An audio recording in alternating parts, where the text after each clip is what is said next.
একটা চিপ খাই।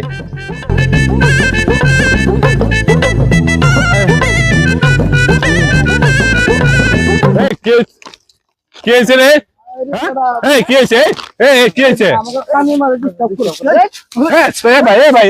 ভাই দাঁড়ান, ওই অসহায় লোকটা কি করতেছেন আপনি?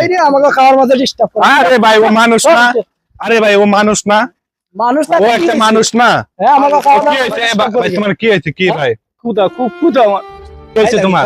আমার খুব ক্ষুধা ভাই। আমি ভাই একটা এই যে লোকটা কি, এই লোকটা কিছু খাইতে পারে না, তুমি শিফটে এরকম করলা ভাই, কাহিনী করলা। মানুষ তো না, সে একটা ভিক্ষুক, একটা ভিক্ষুকের মতো চলে, সে ইনকাম কিছু করতে পারে না, সেটা কিছু চিপস, একটা চিপস চাইতে চাইছে, তো চিপসটাই ওর সাথে এরকম খারাপ ব্যবহার করলা। এমন টাইমে চাইবো আমরা এখন খানির মাঝে পরে না ও খালি ভাই, তোমার যদি আপন ভাই থাকতো তুমি দিতা না? দিতাম দিতাম, তাহলে ও একটা ভাইয়ের মতো।